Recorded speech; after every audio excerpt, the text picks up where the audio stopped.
کی آیت نمبر 144 ہے، جس میں ارشاد رب العزت ہو رہا ہے کہ وما محمد الا رسول، کہ کوئی بھی محمد ہے ہی نہیں سوائے رسول۔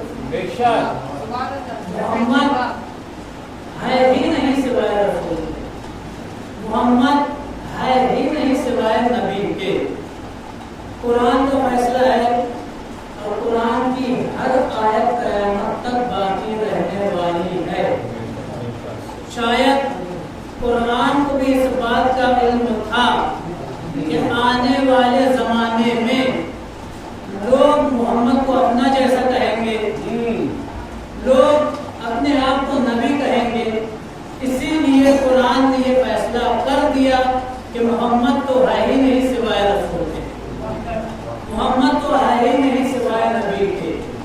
اور نبی کی آنکھ بند ہونے کے بعد یہی ہوا کہ جب سقیفہ میں لوگ خلیفہ بنائے جانے لگے تو اب ظاہر سی بات ہے کہ جو سقیفہ میں خلیفہ بنائے گئے تھے ان کی شان میں نہ کوئی آیت تھی نہ کوئی حدیث تھی، تو حدیث گڑھنے والے کو بلایا گیا، جن میں سب سے پہلا نام ابو ہریرہ کا ہے، اور اس نے ایک حدیث کہی۔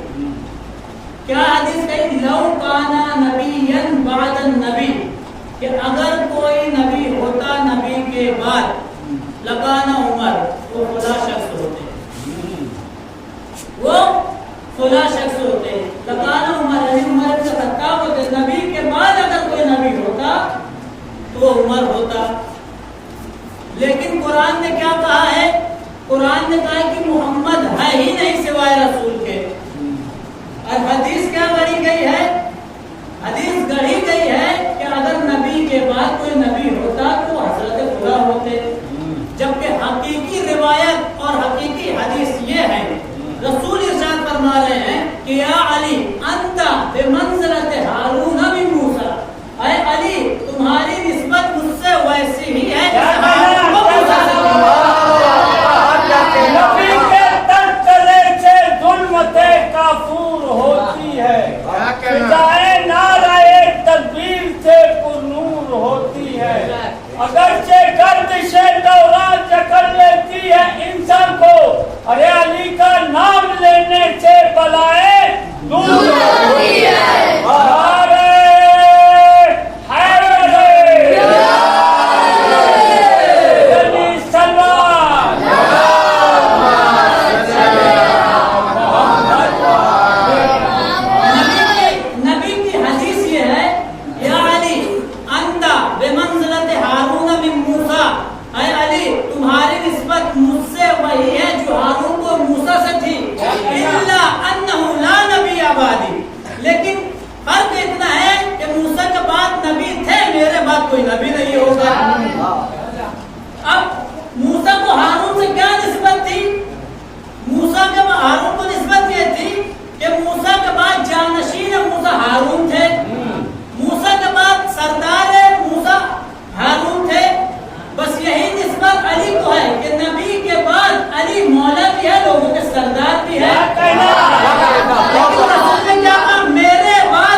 لہذا مقداد نے یہ کہا تھا، چلو میں مان بھی لیتا ہوں کہ نبی کے بعد اگر فلاں شخص نبی ہوتا، فاطمہ جیسی بیٹی کہاں سے لاتا، معراج پر کیسے جاتا؟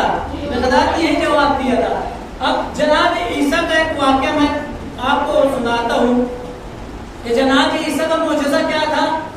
مردوں کو زندہ کر دے، ان کا یہی معجزہ تھا۔ لیکن ایک معجزہ اور تھا ان کا، وہ جب ان کو دریا عبور کرنا ہوتا تھا، سمندر عبور کرنا ہوتا تھا، تو وہ بسم اللہ کہتے تھے، دریا پانی پر چلتے تھے۔ جناب عیسیٰ کا ایک بہت خاص شاگرد جسے آج کے زمانے میں صحابی کہتے ہیں، جناب عیسیٰ کا ایک صحابی جناب عیسیٰ کے ساتھ جا رہا تھا، راستے میں ایک دریا آ گیا۔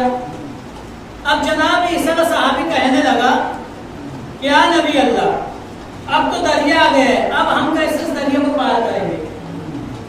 تو جناب عیسیٰ نے کہا کہ میں بسم اللہ کر کے دریا پر قدم رکھتا ہوں، تم بھی بسم اللہ کرو اور وہیں قدم رکھو جہاں میں رکھوں گا۔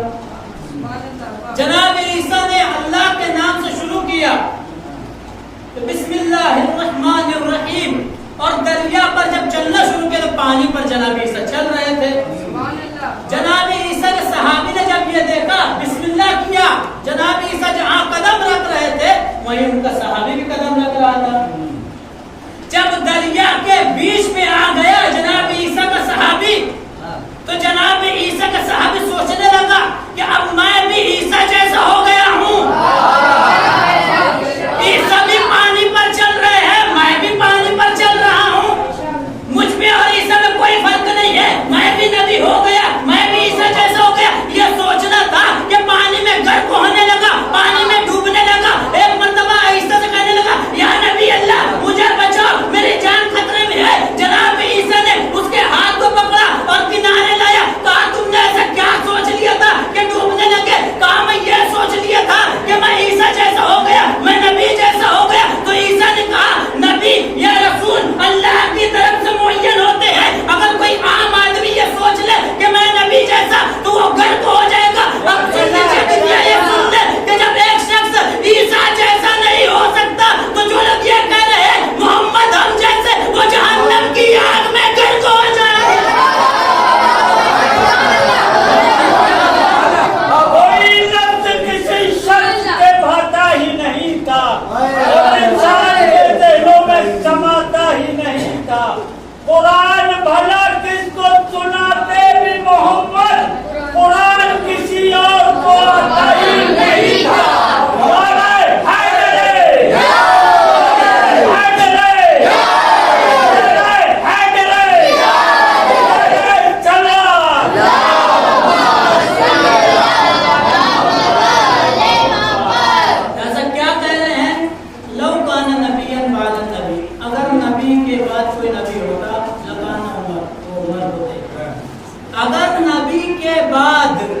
نبی کے بعد اس کا مطلب ہے ان کا عقیدہ ہے کہ نعوذ باللہ نبی مر چکے ہیں، اور یقیناً ان کا عقیدہ یہی ہے کہ نبی دنیا میں نہیں ہے، لیکن ہمارا عقیدہ ہے کہ نبی قلبی زندہ تھے، آج بھی ہمارا عقیدہ یہی ہے کہ نبی قلبی زندہ تھے، آج بھی زندہ ہے، قلبی زندہ رہیں گے۔ لیکن کیا کہہ رہے ہیں؟